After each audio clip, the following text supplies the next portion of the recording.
자정이 넘은 시각. 혼자 여행 온 관광객들이 쉽게 눈에 띕니다. 지난해 나홀로 필리핀 여행을 떠났던 김진영 씨도 처음엔 이들처럼 평범한 관광객에 불과했습니다. 휴대전화에 있는 부재중 전화를 발견하기 전까지 말입니다. 티켓 사면서부터 카페에 가입해서 많이 일정도 짜고 준비 많이 하고 그랬죠. 쪽지가 많이 왔었어요. 일정하고 전화번호로 일어났었는데 도착하자마자 전화기를 켰더니 전화가 한 2통화 정도 와 있더라고요. 필리핀 현지 번호로. 동행을 만났다는 생각에 반갑게 전화를 걸었다는 김 씨. 그 호텔로 갈 테니까 호텔 근처에서 맥주 한잔 먹자.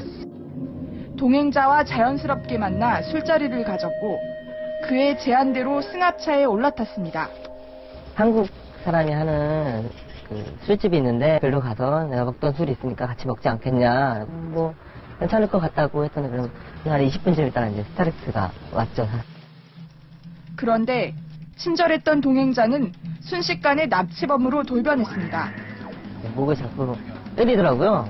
계속 얘기하고 떠들던 사람이니까 장난치는 줄 알고 왜 그러냐고 했더니 낚야 이러면서 그러면서 뒤에서 이제 칼을 꺼내고 손도 있으니까 움직이지 말라고 그래서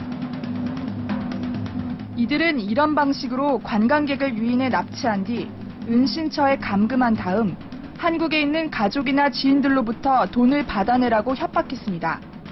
우리 얼굴들을 다 봤기 때문에 돈을 뺏겨도 돈을 그거 해도 나가서 장기 매매 다 그렇게 되고 한다. 어차피 죽는다.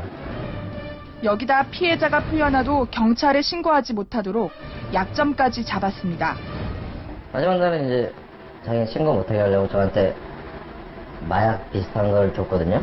이제 물에 타서 먹으라고. 이거는 너 들어가서 신고 못하게 하려고 하는 거다. 왜냐면 만약에 자기네가 공항에서 풀어줬을 때 너가 만약에 필리핀에 신고를 하면 너가 걸려 들어간다. 마약범으로.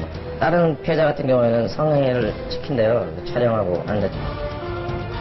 그러나 피해자 신고 덕분에 덜미를 잡히기 시작한 납치단 일당.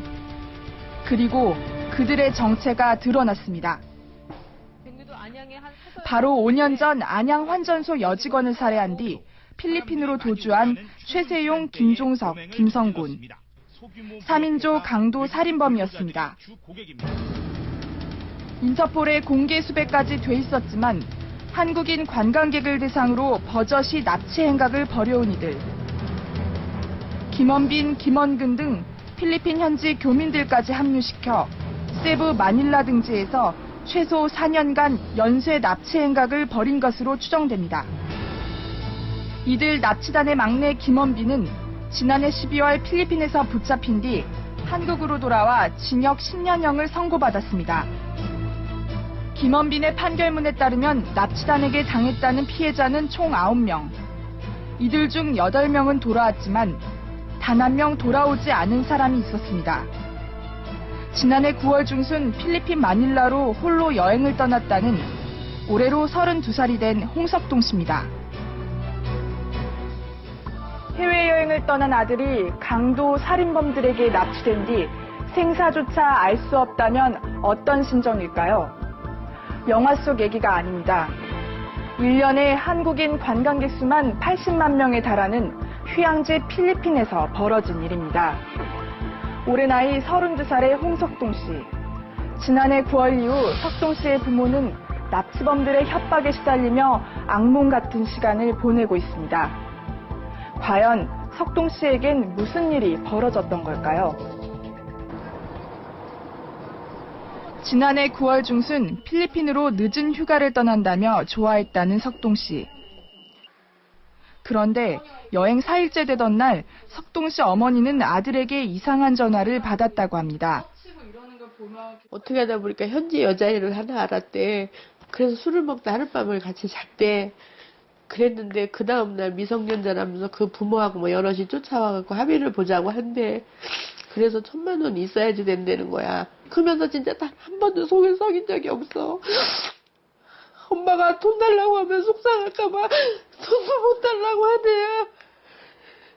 그러니까 돈 1,000만 원 붙이라고 하면서 계속 계속 죄송해요 엄마 죄송해요 이 말만 하더라고. 급히 돈을 준비해 석동 씨 계좌로 송금했다는 어머니. 이후 몇 번의 통화가 오간 뒤 석동 씨와 연락이 끊겼습니다. 귀국 날짜에도 석동 씨는 돌아오지 않았고 실종된 지 보름이 지나서야 부모는 필리핀 내 한국 대사관에서 보낸 CCTV 사진을 받고 아들이 납치됐다는 사실을 알았습니다.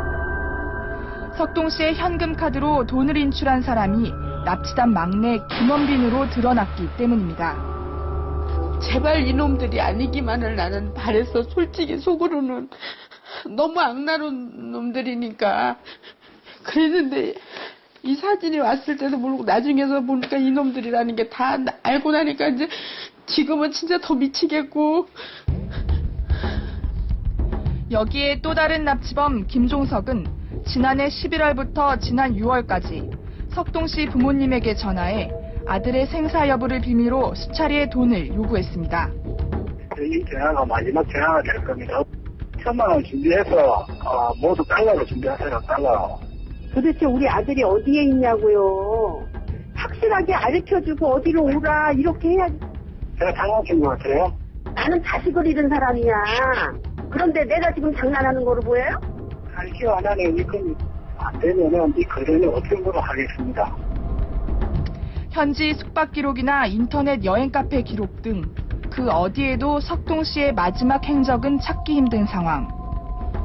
이번 재판 결과에 불복해 항소한 김원빈은 석동 씨의 생사에 대해선 김종석의 심부름만 했을 뿐 석동 씨를 아예 모른다는 진술로 일관하고 있었습니다. 그때는 돈만 찾았을 뿐이고 그때 이후로도 못 만났고 저도 답답해. 저도 모르니까 미치겠는 거죠. 이런 상황에서 석동 씨 어머니는 침묵하는 김원빈 대신 또 다른 납치단원 김성곤을 만나야 한다고 말했습니다. 지난 5월 필리핀 경찰에 붙잡혀 현지 교도소에 수감 중이기 때문입니다. 제일 해보고 싶은 거는 뭐 있어. 내가 어쨌든 그 김성곤이 만나서 진짜 울면서라도 사정해보고 싶은 거지. 살아있는지 죽어있는지는 알아야지.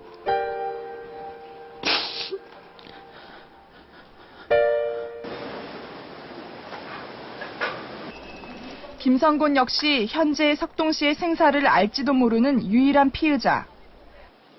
취재진은 어머니와 함께 필리핀행 비행기에 올랐습니다. 한국에서 출발한 지 4시간 만에 필리핀 수도 마닐라에 도착했습니다. 평소 더위에 약했다는 석동 씨. 어머니는 공항에 도착하자마자 눈물을 보입니다. 여기 어딘가에는 있긴 있을 텐데. 이번에는 꼭 소식 좀 듣고 갔으면 좋겠어. 더운 것도 못 참는데.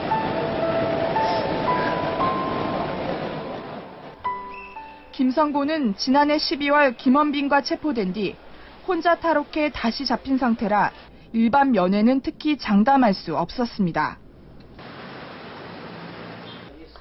혹시나 하는 마음으로 필리핀 교도소 관리청에 정식 면회 절차를 밟기로 했습니다.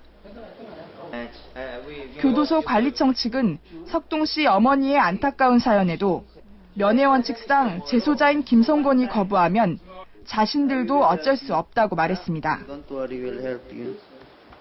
First, our inmate, like any other inmate, even foreign detainees, they are guaranteed with their constitutional right. They have their rights too. 다음 날 아침 일찍 일단 세부로 떠나기로 했습니다. 아들을 납치했을지도 모르는 김성곤과의 만남.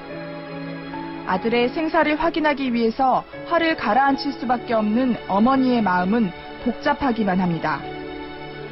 생각 같아서는 막 가서 그냥 다 끄들르고 싶은데 그거가 내 생각대로 그렇게 해갖고 될 게 아니잖아요. 어쨌든 속으로 숨겨놓고 겉으로 말을 해야 되는 거잖아. 마닐라에서 1시간 만에 김성곤이 있는 세부로 왔지만 그 그가 면회에 응해줄지는 여전히 불투명해 보였습니다. 면회 신청서를 작성하고 한동안 밖에서 서성거린 끝에 드디어 들어간 교도소 안. 일반 면회 날이 아니어서 특별 면회 장소에서 그를 기다렸습니다. 김성곤은 과연 면회에 응해줄 것인가? 그때 한쪽 다리를 절룩이는 한 남자가 나타났습니다. 안양 환전소 살인사건의 용의자이자 필리핀 한국인 관광객 납치단원의 일원인 김성곤. 그는 취재진 일행을 향해 욕설을 날렸습니다. 한 번만 나가서 장난하면 죽여버린다.